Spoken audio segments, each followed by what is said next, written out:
Good morning, afternoon, and evening, everyone.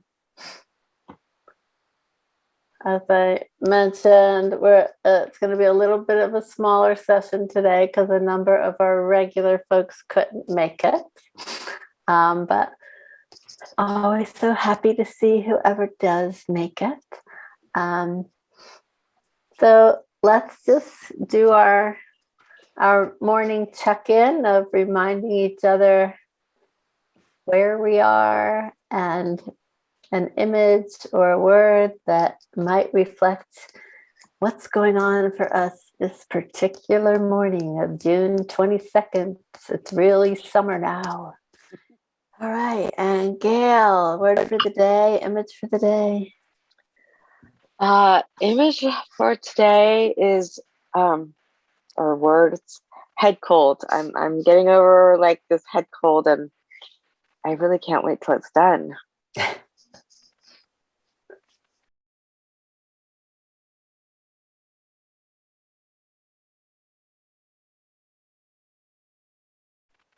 right. And I'm in San Francisco, Ohlone land, and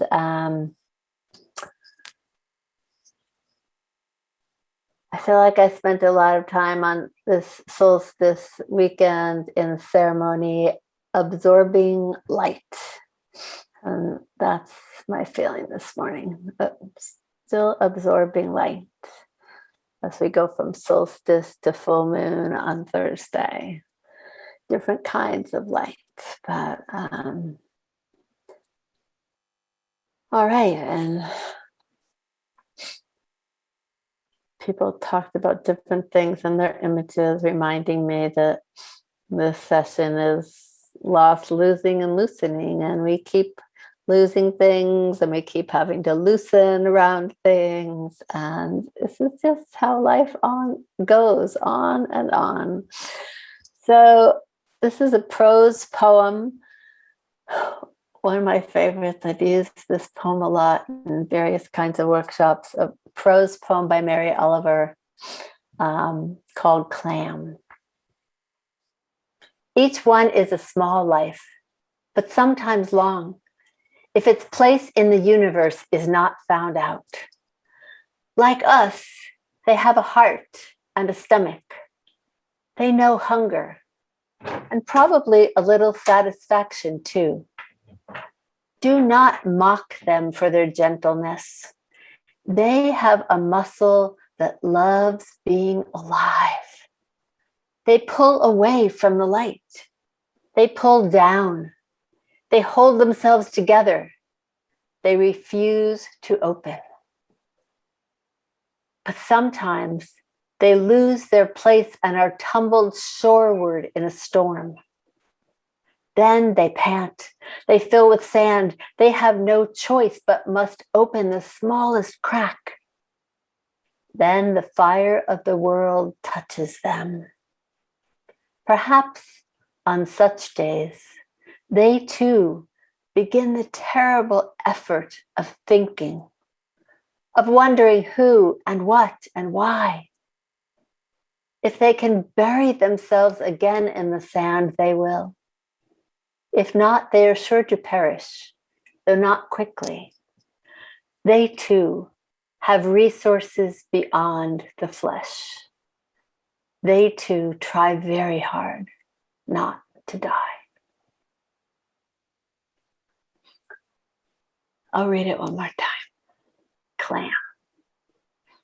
Each one is a small life, but sometimes long, if its place in the universe is not found out. Like us, they have a heart and a stomach.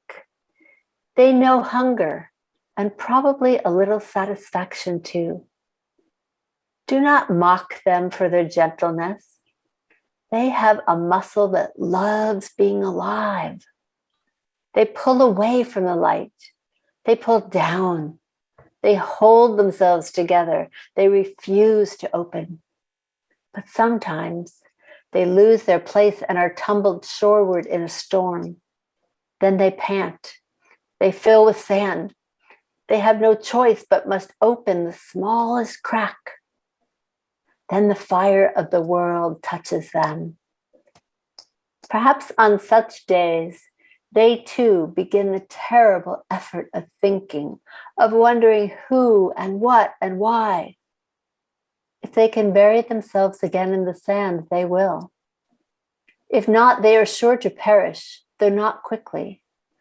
They too have resources beyond the flesh. They too try very hard not to die.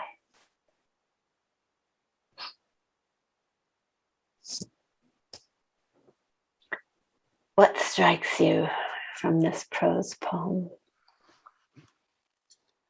But sometimes they lose their place.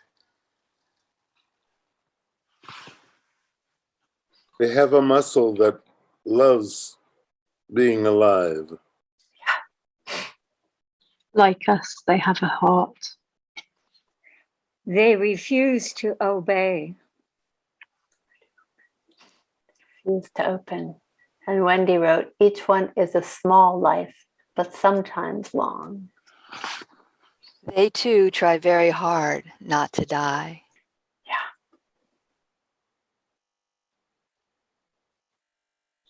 Do not mock them for their gentleness.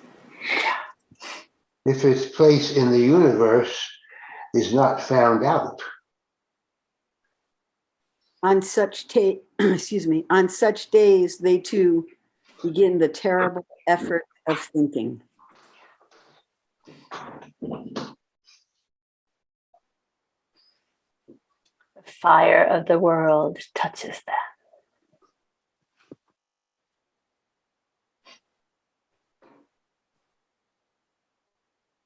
So, as always, if there's a line or an idea that strikes you, go ahead and use that as your prompt. I love the line, resources beyond the flesh. Or we can use a muscle that loves being alive. Or each one is a small life. And since we're a small group today, let's do a 6-minute rite.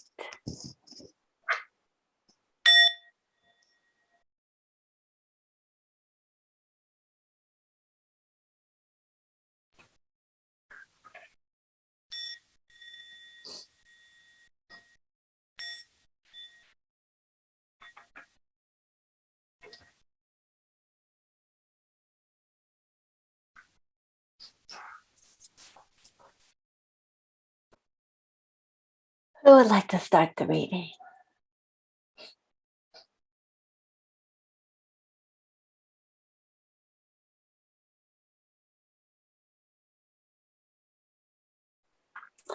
I'm going to go ahead and read the other poem for today, which is a poem by Jane Hirshfield called Burlap Sack. A person is full of sorrow, the way a burlap sack is full of stones or sand. We say, hand me the sack, but we get the weight, heavier if left out in the rain. To think that the stones or sand are the self is an error. To think that grief is the self is an error.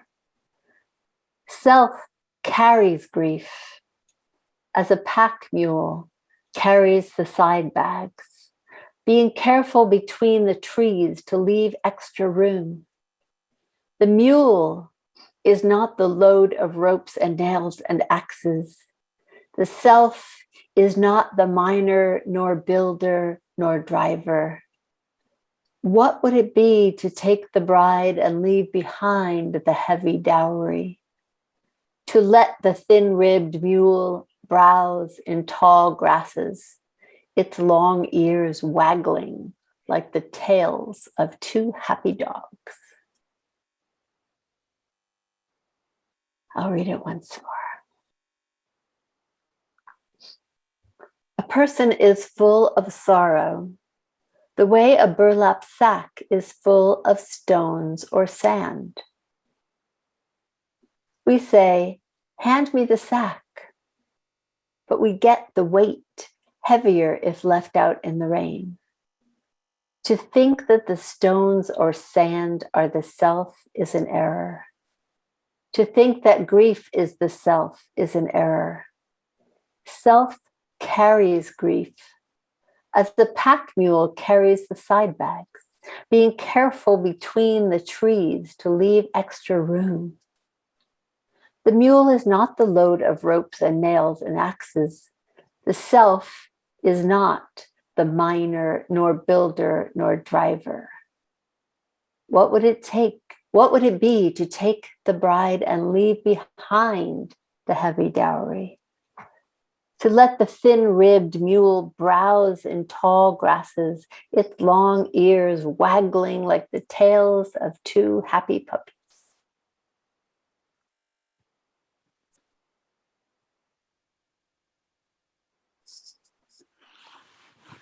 Her poems are a bit more obscure than some, but with great lines nonetheless.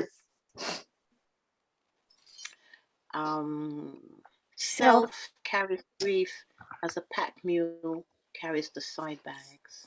Yes. What would it be to take the bride and leave the heavy behind the heavy dowry? Like the tails of two happy dogs. To think that grief is the self is an error.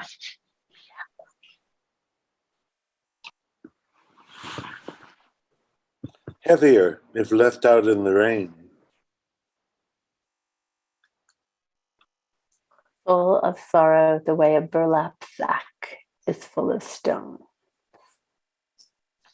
We say, hand me the sack, but we get the weight. Yeah.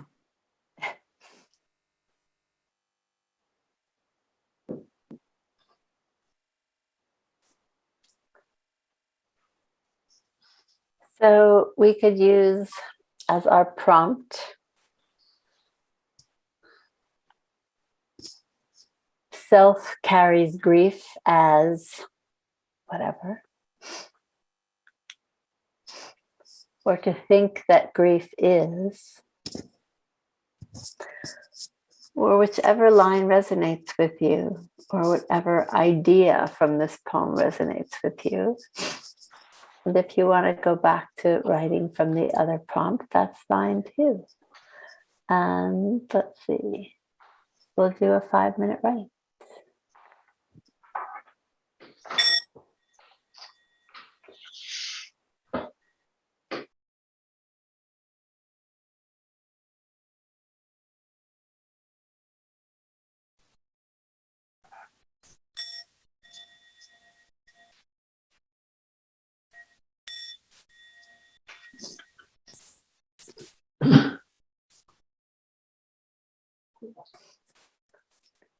Who would like to start the reading?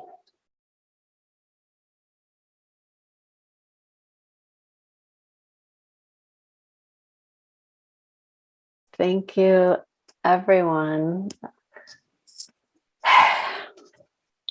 As Wendy noted in the chat, the power of 3 words is so real. The power of all these words is just so real. So, just so amazing. So please, if something came through today that you're willing to share, please, please, please send it to us. Oh, may these words help us process through all that we need to process through. Thank you so much, each and every one of you. If you haven't had quite enough poetry for today, we do have our Pride Poetry session at 1 o'clock today. Blessings to you for this week. Next week, we will not be meeting because I am actually going to go away on vacation for 5 days, which I still can't really believe I'm going to do, but I am. But I will see you back here. I guess it's July 5th is the next time we will be together. No, July 6th. Okay. Blessings, blessings, blessings for the rest of this week, for the full moon, for Gay Pride weekend, for Independence Day, for all that transpires in each of our lives as we let these powerful words come through us. Thank you, thank you.